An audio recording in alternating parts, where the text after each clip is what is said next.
En España hubo un tiempo donde ir al médico era asunto de gente que tenía medios para ello. Mi madre creció en esa época y ella aprendió de los remedios de la abuela. Siempre tenía un remedio para cualquier mal, fuera eficaz o no. Si funcionaba para una persona, también funcionaba para ti. El caso es que esos remedios no tenían ninguna base científica. Y espiritualmente ocurre algo muy parecido. Por el hecho de que tenemos libre acceso a las escrituras, siempre se han levantado hermanos que por carisma o por don de gentes tienen esa capacidad de captar la atención de las personas. Siempre han tenido ese supuesto remedio para el alma. Cuando vamos al médico no nos cuestionamos la capacidad del doctor. Vamos y ponemos toda nuestra confianza y nuestra salud en él por el hecho de que es una persona con un diploma, con estudios y con capacidades suficientes como para poder tratar en confianza el mal que nos aqueja. Pues espiritualmente debería ser lo mismo.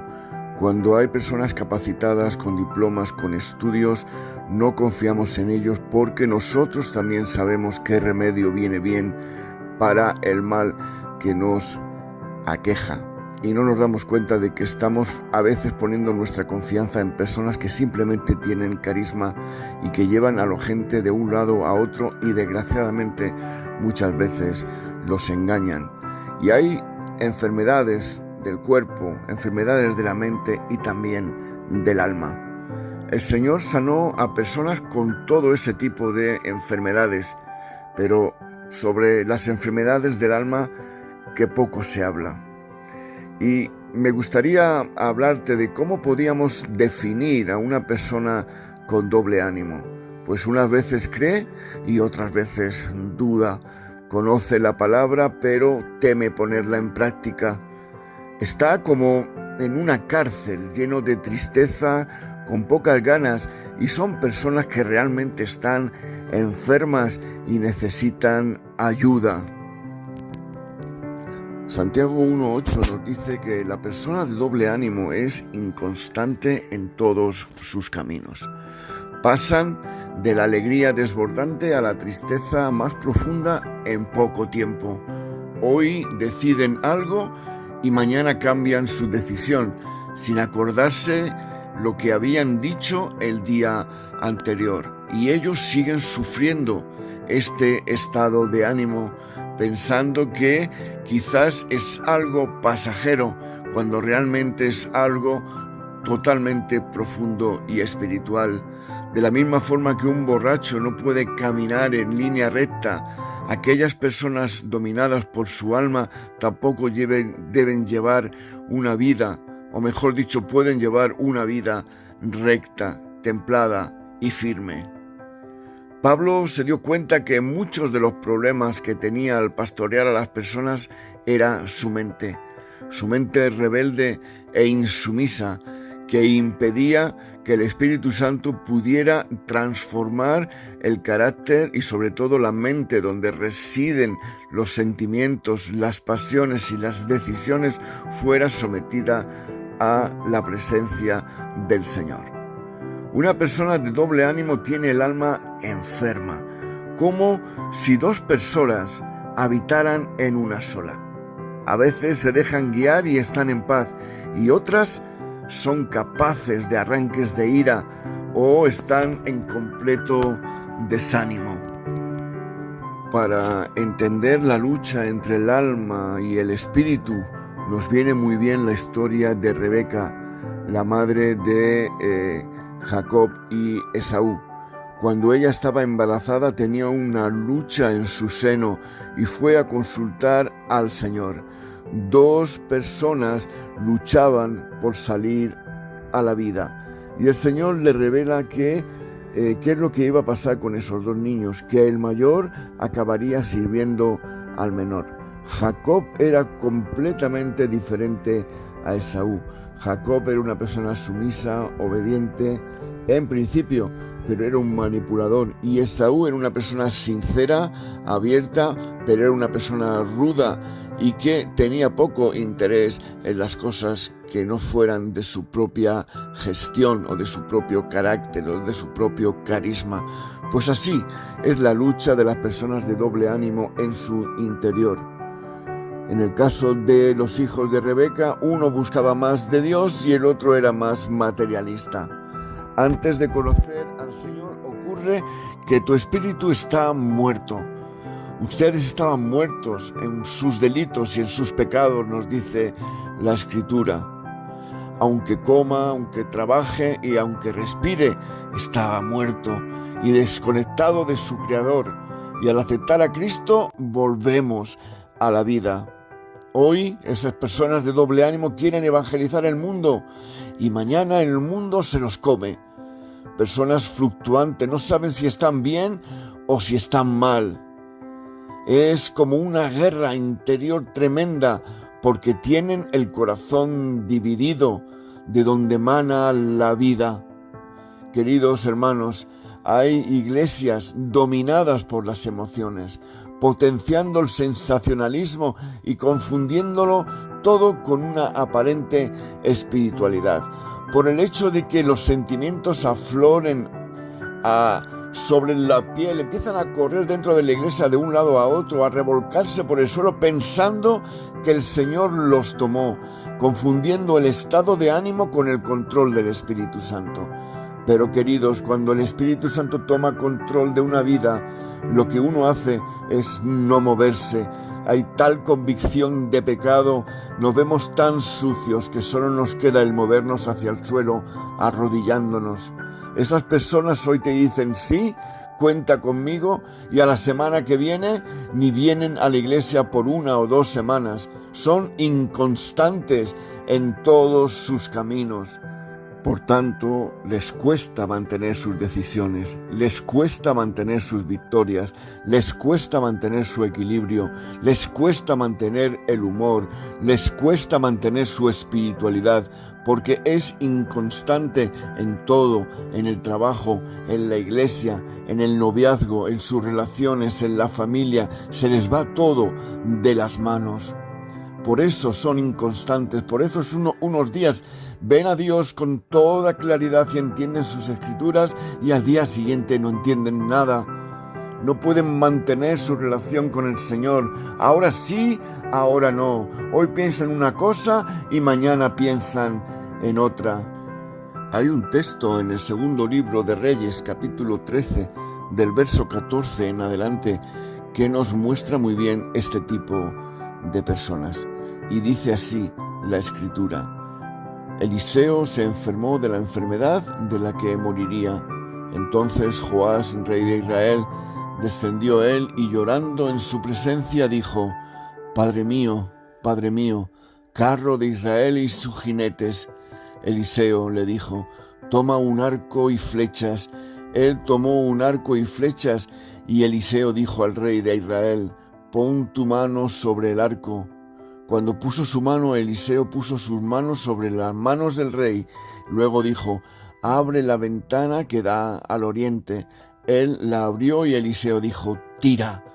Y él tiró entonces. Eliseo dijo: Flecha de victoria del Señor, flecha de victoria contra Siria, porque derrotarás a Siria en Afec hasta acabar con ella. Volvió a decir: Toma las flechas. Las tomó y Eliseo dijo al rey: Golpea la tierra. Él golpeó la tierra 3 veces y se detuvo. Entonces el hombre de Dios se enojó contra él y dijo: De haber golpeado 5 o 6 veces, entonces habrías derrotado a Siria hasta acabar con ella, pero ahora la derrotarás solo 3 veces. Que el Señor bendiga su palabra. El rey Joás era un rey que había hecho realmente lo malo ante los ojos de Dios y estaba siendo asediado por los ejércitos sirios. De pronto él se acerca al siervo de Dios, a Eliseo, con esta angustia. Y el Señor quiere tratar también con todos aquellos, no solamente aquellos que son obedientes, sino también darles la oportunidad a aquellos que andan por mal camino.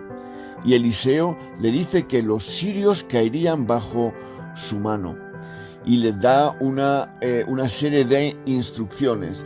Primero que tirara una flecha en dirección donde estaban los sirios y luego que golpeara el suelo. Y Joás, decide golpear solamente 3 veces el suelo. Y así el siervo de Dios le dice: ¿por qué solamente has golpeado 3 veces? Estaba golpeando el suelo como sin ganas, sin el deseo, sin las ganas y la convicción, sin ese ánimo, permitiendo así que los sirios volvieran a ser un azote, porque fueron derrotados en esa ocasión, pero la Escritura dice que volvieron y les dominaron durante mucho tiempo. No se animaba ni viendo un milagro. Como no estaba centrado en las cosas del Señor, no había fervor en golpear el suelo las suficientes veces hasta cansarse para completar una victoria.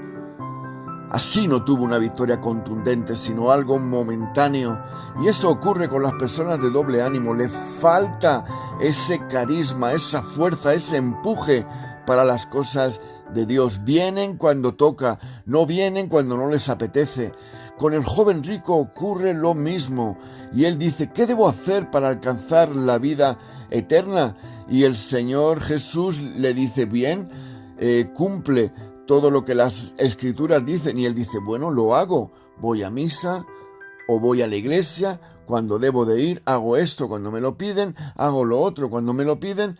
Pero cuando el Señor le detecta cuál era el problema que había en su corazón, el amor al dinero, ya se vuelve atrás arrepentido porque le faltaba el ímpetu, le daba igual, se conformaba con su cultito diario, no se arriesgaba sirviendo al Señor, no había pasión por las cosas de Dios, viviendo una vida aparentemente religiosa. La falta de fervor, la falta de ganas, de entusiasmo, nos impide muchas veces ser utilizados por el Señor.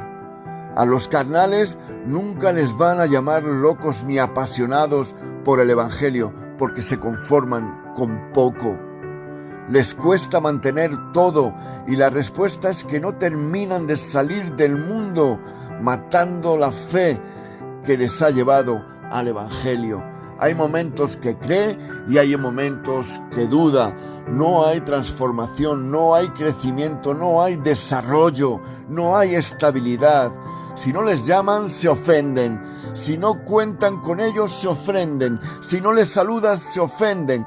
Todos son adversarios, todos tienen la culpa, todos son justificaciones.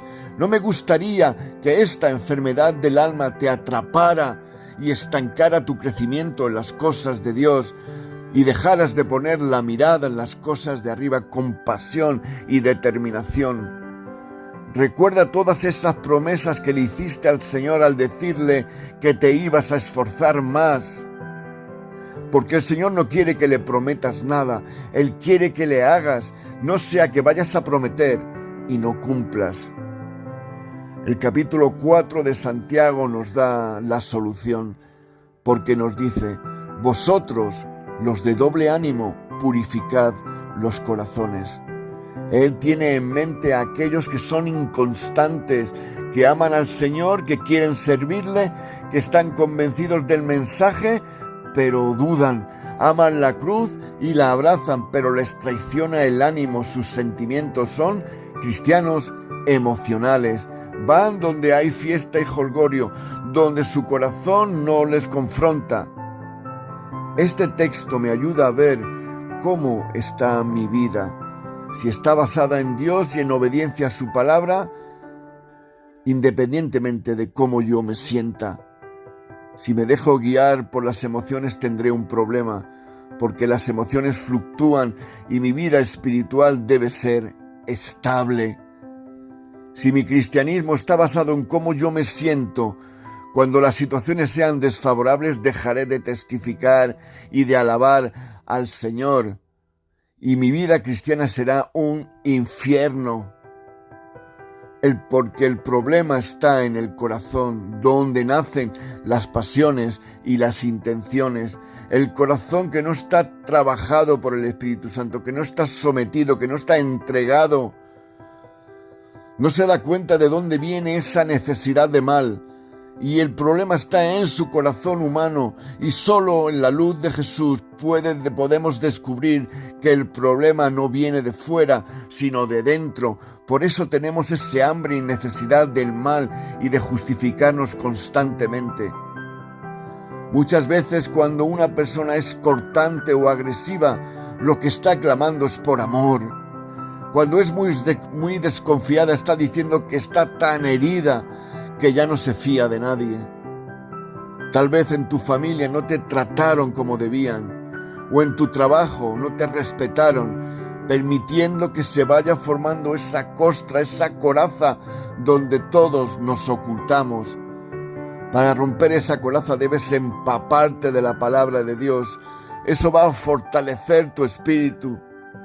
Así, cuando recibas un ataque en tu área emocional, tu espíritu será más fuerte que tus emociones. Serás una persona templada, guiada por el Espíritu Santo.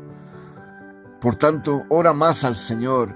Lee también buenos libros cristianos. Dedícate tu tiempo a investigar, a buscar las cosas de Dios, en vez de estar viendo tantas series de televisión o perdiendo el tiempo divagando entre lo que amo y lo que no amo, lo que deseo y lo que no deseo. Ejercítate en el perdón, porque quien no perdona, amigo mío, tiene su alma enferma. Dios no ha cambiado, Él lo es todo. Él es todopoderoso cuando tengo y lo es cuando no tengo. Él es todopoderoso cuando estoy enfermo y cuando estoy sano.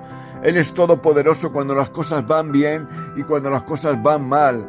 Él es todopoderoso cuando hay economía y también lo es cuando no la hay.